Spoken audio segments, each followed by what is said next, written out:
Бәріңізге сәлем. Бұл видеода мен Түркияда білім алудың плюстары мен минустары туралы айтатын боламын.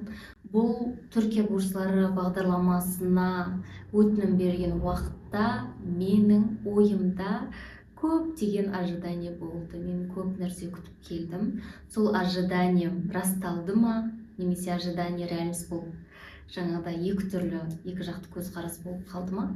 Оны сіздерге осы видеода айтатын боламын. Мен осы Түркия бурслары бағдарламасына өтінім берген кезде мен де сіздер секілді дәл қазір ойларыңызда бар.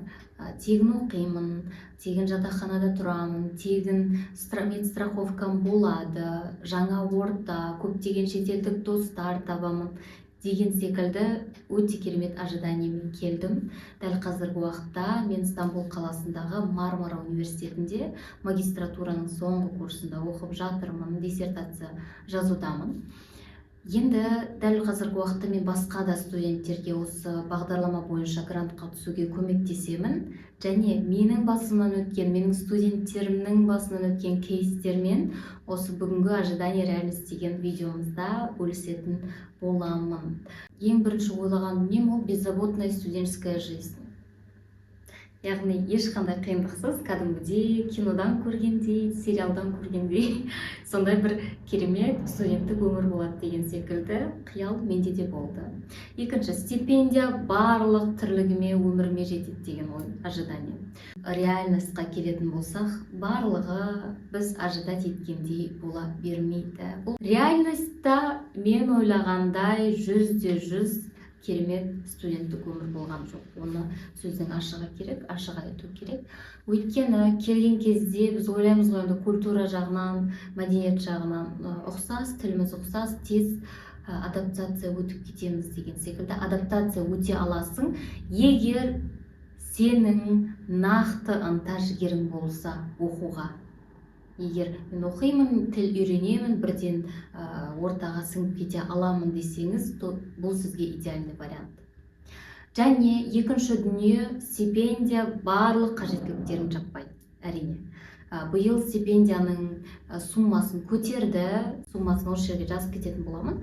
Жыл сайын үстіне ақша қосылып отырады стипендияның, дегенмен стипендия жетеді, бірақ роскошная жизньға емес. Яғни қарапайым базовый қажеттіліктеріңді жабады.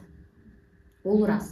Сол үшін айтылым, стипендия жетеді, бірақ керемет шашылып өмір сүруге емес. Тағы бір нәрсе, бұл жаққа келген кезде жай ғана керемет өмір сүрем, ең бастысы Түркияда тұрып жатырмын емес, нақты оқимын деп келу керек деп ойлаймын. Реальностьте өмір солай.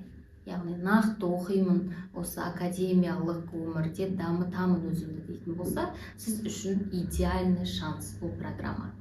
Кішігірім пример айтып өтейін, мысал айтып өтейін. Мен осы Түркияда ұйымдастырылатын, өзімнің мамандығыма келетін іс-шаралардан қалмауға тырысамын. Және әр барған сайын жаңа адамдармен танысасыз, нетворк құрасыз, және өзіңіздің мамандығыңызға келетін адамдардан да ұсыныстар алып қаласыз.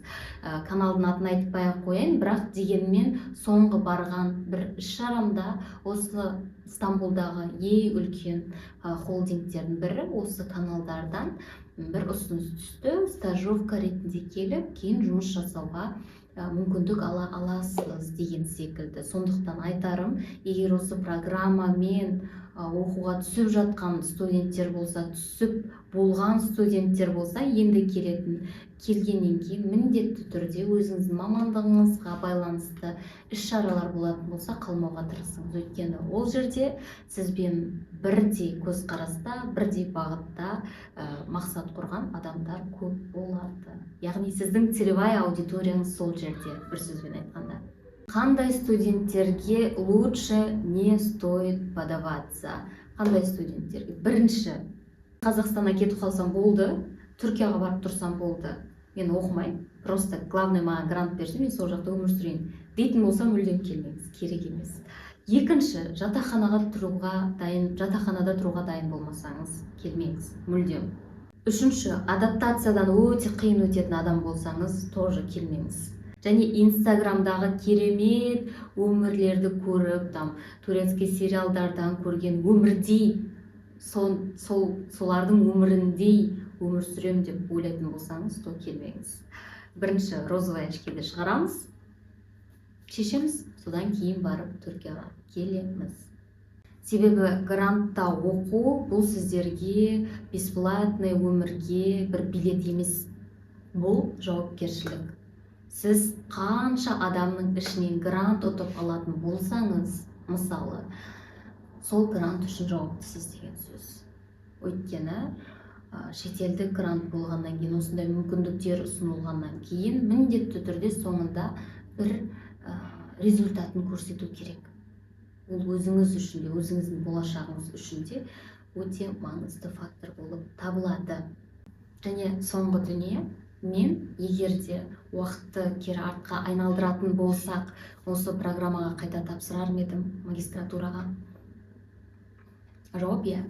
Ешқандай ойланбастан иә дер едім. Себебі Түркияға келгеннен бастап мен бұрыннан да самостоятельный болатынмын, бірақ бұл басқа мемлекет болғаннан кейін ширақ болып бастайсың. Ширақ боласың, өз басыңды өзің алып жүресің әрине, және жауапкершілігің арта түседі өзіңе деген. Одан кейін әрбір өтіп жатқан күнді, өтіп жатқан моментті бағалайтын боласың. Өйткені бұл жерде мәңгілікке қалмайсың. Оқу жылың қанша, мысалы, бакалавриат болса 4 жыл оқисың, магистратура болса 2 жыл, тілдік курсты қосқанда 3 жыл деген секілді. Осы әр уақытты пайдамен өткізу керек. Өйткені саған беріп тұрған мүмкіндік, осы 3 жылда біліміңді ал, өзіңді жетілдір, адамдармен таныс, нетворкинг орнат деген секілді. Осы мүмкіндіктерді маған бергені үшін бұл программаға алғысым шексіз. Өйткені қазірде қарап тұрсам, шыны керек, шетелдік достар таптым көптеген. Бізде айтады ғой, ауылынан шықпаған адамның ақылы ауласынан аспайды дейді. Сол үшін, егер осы видеоны көріп отырған болсаңыз, демек сіздің ойыңызда шетелге грантқа түссем деген дүние бар. Ал ол ойды сізге кім салды? Жүрегіңізге Аллах салды. Яғни айтады ғой, егер ол сіздің жүрегіңізге қандай да бір мақсат, арман салатын болса, ол анау мақсаттың шешімі, бару жолы уже сіздің миыңызда тұр. Сіз білесіз қалай бару керек екен. Ол міндетті түрде бір күні болмаса, бір күні орындалады. Және шетелге оқуға тапсырсам ба, әлде жоқ па деп ойланып жүрген адамдар үшін айтатын едім, міндетті түрде бір рет болсын тапсырып көріңіз. Бірақ романтизировать етіп қажет емес Түркияны. Түркияда Қазақстан секілді, Қырғызстан, Өзбекстан, Ресей секілді мемлекет, бірақ дегенмен де әдемі мемлекет, конечно, мойындау керек.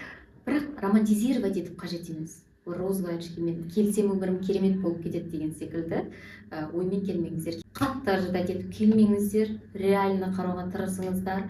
Және де мына жерге инстаграм тастап кететін боламын. Мен инстаграмда осы Түркияда оқулар қалай өтеді, сессия қалай өтеді, біз қандай іс-шараларға барамыз, қандай жерлерге тегін қыдырамыз, қандай мүмкіндіктер бізге ұсынады деген секілді ақпараттармен бөлісемін. Мен инстаграмыма жазылып алып, сұрақтарыңыз болса дайректке жазсаңыздар болады, немесе менде актуальныйда өте көп информация бар осы Түркия бурсларына байланысты, тегін информациялардың барлығы сол жерде.